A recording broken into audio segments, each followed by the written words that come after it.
যে মানুষকে ভালোবাসতে জানে সে জানে প্রকৃত ভালোবাসার মানে।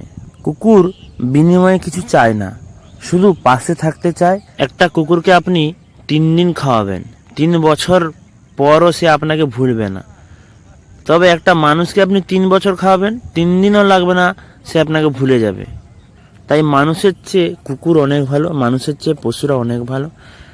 কুকুর মার খেয়েও বিশ্বাসী থাকে, আর মানুষ ভালোবাসা পেয়েও বিশ্বাসঘাতকতা করে। মানুষকে বিশ্বাস করার থেকেও কুকুরকে বিশ্বাস করা অনেক ভালো, কারণ মানুষ বেইমানি করলেও কুকুর কখনো বেইমানি করে না। সময়ের সাথে সাথে মানুষ পাল্টে যায় মানুষের অভ্যাস, পাল্টে যায় মানুষের চলার পথ, কিন্তু কুকুর কখনো পাল্টায় না, সে আপনাকে কখনো ভুলবে না।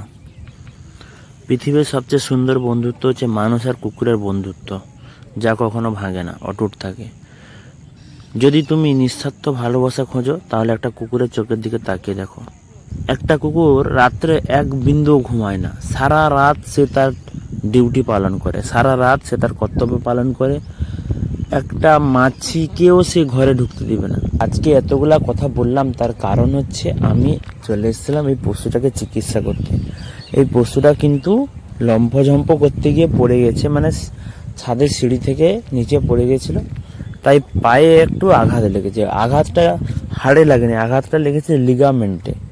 মানে উপর থেকে তো অনেক ভর নিয়ে পড়ছে, তো সেরকম পায়ের লিগামেন্টের উপর একটু চাপ হয়েছে, যার ফলে কি হচ্ছে, ব্যথা নেই কিন্তু পাটায় ভর দিতে তার কষ্ট হচ্ছে।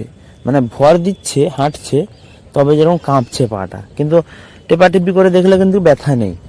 তো যাই হোক, আমি এর চিকিৎসা করলাম, ওষুধ খাইয়ে দিলাম, ইঞ্জেকশন দিলাম না, খাবার ওষুধ দিলাম। ছোট বাচ্চা, 3 কিলো মতো ওজন হবে, 3 থেকে 4 কিলো ওজন হবে। তো আমি ইঞ্জেকশন ডোজ দিলাম না, ইঞ্জেকশন কাটলে কিন্তু ওকে ডোজ কেটে দিতে হবে, 3-4 দিন ফুটতে হবে। আর ফোড়াও কষ্ট আছে, যেহেতু অ্যান্টি রেবিসের ভ্যাকসিন করা নেই, তো আমি রিস্কটা নিলাম না। আর 3-4 দিন আমার সময় দেওয়া খুব কঠিন। তো দেখুন কুকুরটা কত সুন্দর খেলাধুলা করছে, কত সুন্দর তার গৃহস্থের সঙ্গে খেলছে। কুকুরা খুবই, মানে কি বলুন তো, কিউট হয়, মানে দেখতে এত সুন্দর লাগে যে কোনো মানুষ তাকে একবার ঘাঁটবে বা তার সঙ্গে একটু খেলবে।